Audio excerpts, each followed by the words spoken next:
எல்லோருக்கும் வணக்கம்.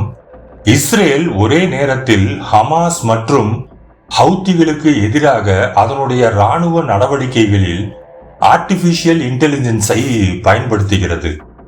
இது ஒரு டெட்லி காம்பினேஷன் என்று நிரூபிக்கப்பட்டிருக்கிறது.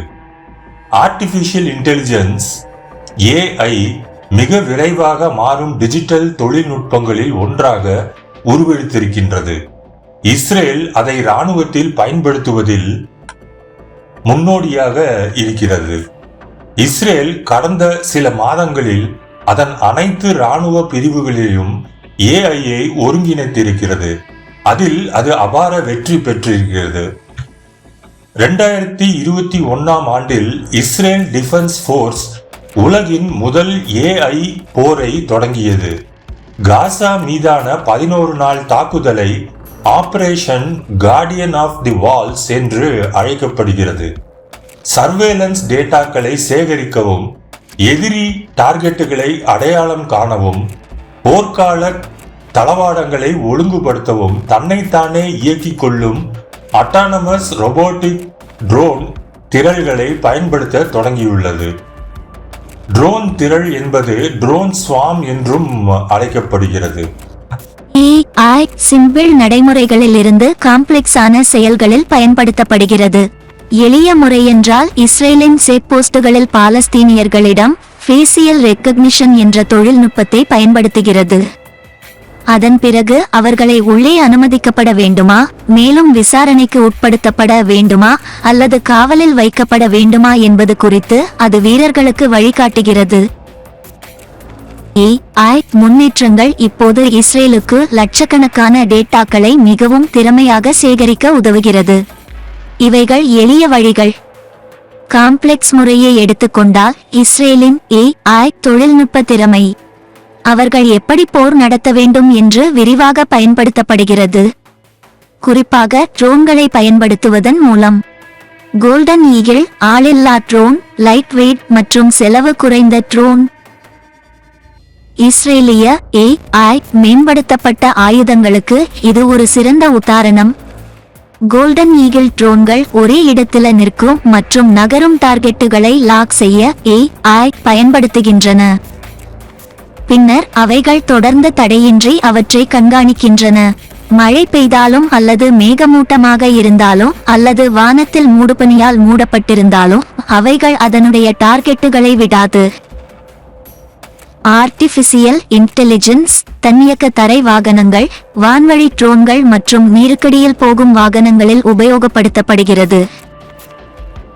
ஆனால் தற்போது AI மிகவும் அதிகமாக ஆளில்லா விமானங்களை இயக்க பயன்படுத்தப்படுகிறது. ட்ரோன்களை 3 வகையாக பிரிக்கலாம். 1. ஆயுதம் ஏந்திய ட்ரோன்கள். 2. கண்காணிப்பு சர்வேலன்ஸ் ட்ரோன்கள். மற்றும் 3.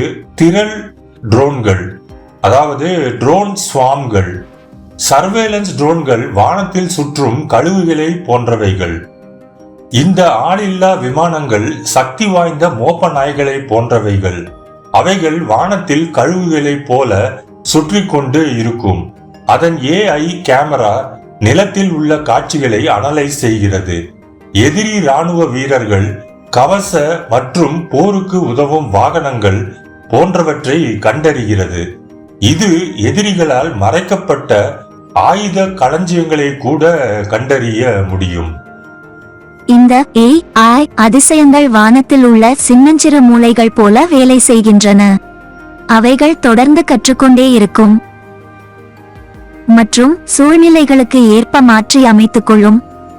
அவைகள் எவ்வளவு அதிகமாக பறக்கிறதோ அவ்வளவு புத்திசாலித்தனமாக நிலத்தில் உள்ள வடிவங்களை அடையாளம் கண்டு சிக்கலான முடிவுகளை எடுக்கின்றன. இது ஒரு துப்பறியும் டிடெக்டிவ் போல சிந்திக்க முடியும். AI புள்ளிகளை இணைக்கிறது, எதிரிகளின் இயக்க முறைகள் மற்றும் சாத்தியமான அச்சுறுத்தல்களை கண்டறிகிறது. வானத்தில் ஜேம்ஸ் பாண்ட் இருப்பது போல. எடுத்துக்காட்டுகள்: அமெரிக்காவின் குளோபல் ஹாக் RQ-7, ஷாடோ, துருக்கியின் பைராக்டர், ரஷ்யாவின் ஒர்லான் 10. இவைகள் எல்லாவற்றையும் ஞாபகத்தில் வைத்துக் கொள்ளும். இது போர்க்களத்தின் முழு வரைபடத்தையும் வைத்திருக்கும். போர்நிலை மாற்றங்கள் மற்றும் சந்தேகத்திற்குரிய செயல்பாட்டை உடனே தெரிந்து கொள்ளும். அதன் வரம்பு ஏரியா கவரேஜ். அமெரிக்காவின் RQ-7 ஷேடோ போன்ற சிறிய ட்ரோன்கள் சுமார் 80 சதுர கிலோமீட்டர்கள் பரப்பளவை கண்காணிக்க முடியும். அதே நேரத்தில் RQ-4 என்ற குளோபல் ஹாக் போன்ற பெரிய ட்ரோன்கள் 300 சதுர கிலோமீட்டர்கள் மேல் பறக்க முடியும். விமானம் எத்தனை நேரம் வானத்தில் சுற்றும்? சிறிய ட்ரோன்கள் பொதுவாக 1 முதல் 2 வரை மணி நேரம் பறக்கும். அதே சமயம் குளோபல் ஹாக் போன்ற பெரிய மாடல்கள் 36 மணி நேரம் வரை வானத்தில் பறக்கும். இரண்டாவது, ஆயுதமேந்திய ஆளில்லா விமானங்கள். அவைகள் ஏவுகணைகள், குண்டுகள் அல்லது இயந்திர துப்பாக்கிகள் போன்ற ஆயுதங்களுடன் பொருத்தப்பட்டிருக்கும். எதிரி வீரர்கள், வாகனங்கள் அல்லது இராணுவ கமாண்ட் கட்டமைப்பை குறிவைத்து தாக்க அவைகள் பயன்படுத்தப்படுகின்றன. அவைகள் மிகவும் பயிற்சி பெற்ற கொடிய துல்லியமான துப்பாக்கி சுடும் வீரர்களை போன்றவர்கள். இவ்வளவு துல்லியமான டார்கெட்டிங்க்கு அவைகள் AI-ஐ பயன்படுத்துகின்றன. அவைகளிடம் ஆர்டிபிஷியல் இன்டெலிஜென்ஸ் பொருத்தப்பட்ட கேமராக்கள், லேசர்கள் மற்றும் சென்சார்கள் இருக்கும். ஒரு லேசர் போன்ற துல்லியத்துடன் எதிரிகளை டார்கெட் செய்ய அனலைஸ் செய்யும். அவைகள் மின்னல் வேகத்தில் முடிவுகளை எடுக்கும். ஆயுதம் ஏந்திய ஆளில்லா விமானங்களில் உள்ள AI சூழ்நிலையை அனலைஸ் செய்து ஒரு நொடியில் இந்த சூழ்நிலைக்கு எந்த ஆயுதம் சிறந்தது அல்லது அதன் தாக்குதல் டெக்னிக்கை தேர்வு செய்யும். எப்போதும் மாறிக்கொண்டே இருக்கும் போர்க்கள நிலைமைகளுக்கு ஏற்றதாக மாற்றிக்கொள்ளும். அந்த AI அதனுடைய தந்திரங்களை ஆட்டோமேட்டிக்காக அட்ஜஸ்ட் செய்ய முடியும். எதிரி நகர்ந்தால் ட்ரோன் அதன் நோக்கத்தை உணர்ந்து கொள்ளும். இதன் எடுத்துக்காட்டுகள் அமெரிக்காவின் MQ-9 ரீப்பர் மற்றும் MQ-1 பிரெடேட்டர், இஸ்ரேலின் எல்பிட் கெர்ம்ஸ் 900, சீனாவின் விங்லூம் 2. இந்த அமெரிக்க MQ-9 ரீப்பர் போன்ற பெரிய மாடல்கள் 300 சதுர கிலோமீட்டர்கள் வரை ரோந்து செய்யும். உதாரணத்துக்கு சொல்ல வேண்டும் என்றால், குஜராத்தில் உள்ள சூரத் சிட்டி முழுவதும் அல்லது கோயம்புத்தூர் சிட்டி முழுவதும் அல்லது மதுரை முழுவதும் இவைகள் கண்காணிக்க முடியும். MQ-9 ரீப்பர் 27 மணி நேரம் பறக்க முடியும். அதே நேரத்தில் சீனாவின் விங்லூம் 2 அசர வைக்கும் விதத்தில் 40 மணி நேரத்திற்கு மேலே பறக்கும். மூன்றாவதாக ட்ரோன்களின் திரள், அதாவது ஸ்வாம். தேனீக்களின் கூட்டத்தை கற்பனை செய்து பாருங்கள். பூக்களின் மகரந்தத்தால் அவைகள் பார்க்கவில்லை, ஆனால் கேமராக்கள் மற்றும் மினி ஏவுகணைகள் ஏந்தி பறக்கும். அவைகள் ஒரு திரளாக பறக்கும், ஒரு குழுவாக செயல்படும். இதில் AI எப்படி செயல்படுகிறது? AI அவைகளின் மூளை போன்றது. AI அவைகள் ஒன்றோடு ஒன்று கம்யூனிகேட் செய்ய உதவும், ஒன்றோடு ஒன்று மோதாமல் பார்த்து கொள்ளும். திரளாக பறக்கும்போது கூட பல முடிவுகளை எடுக்கவும் உதவுகிறது. அவைகள் நிலத்தின் மேல் ஒரு மேப்பை உருவாக்கும்.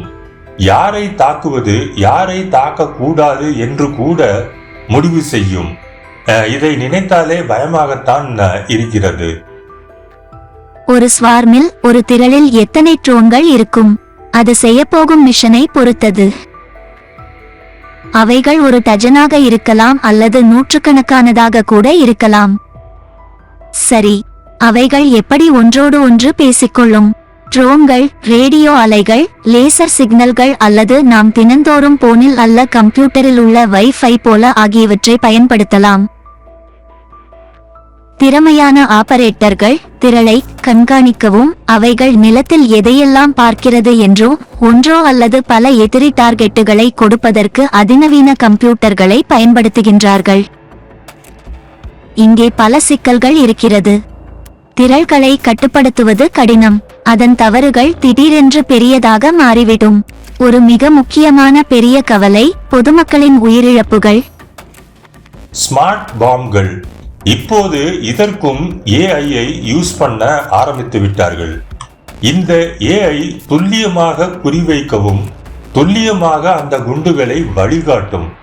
இதற்குள் இருக்கும் AI காற்றின் வேகமும் அதன் திசையையும் மற்றும் எவ்வளவு உயரத்தில் இருந்து ஏவப்படுகிறது என்றும் இப்படிப்பட்ட பல பாராமீட்டர்களை துளி வினாடியில் அனலைஸ் செய்து சரியாக எதிரி டார்கெட்களை அழித்துவிடும். இவைகள் எவ்வளவு துல்லியம் என்றால் டார்கெட்டின் 5 முதல் 10 மீட்டர் சுற்றளவில் வெடிக்கும். இது மிகப்பெரிய தொழில்நுட்ப முன்னேற்றம். இதன் மூலம் ஆயிரக்கணக்கான அப்பாவி பொதுமக்களின் மரணம் தடுக்கப்படும். சுற்றி சுற்றி பார்த்தால் இவைகள் அனைத்தும் மனிதர்கள் மற்ற மனிதர்களை இரத்த களரியாக அழிக்கும் கொடிய ஆயுதங்கள். இதற்கு சரியான மாரல்ஸ் மற்றும் எத்திக்கல் சிந்தனை மிகவும் முக்கியமானது.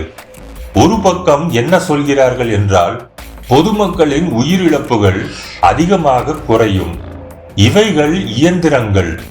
வரும் ஆண்டுகளில் மனிதன் போர் செய்ய வேண்டாம், மனிதன் போருக்கு போக வேண்டாம். இந்த மாதிரியான ஏஐ ரோபோக்கள், ஆளில்லா விமானங்கள் போரை நடத்தலாம்.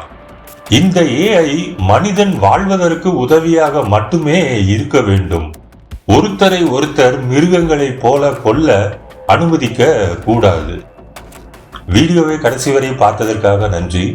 வீடியோவை லைக், கமெண்ட் மற்றும் சப்ஸ்கிரைப் பண்ணுங்க. முக்கியமாக வீடியோக்களை அதிகமாக ஷேர் பண்ணுங்க. Thanks once again. Take care. Bye by.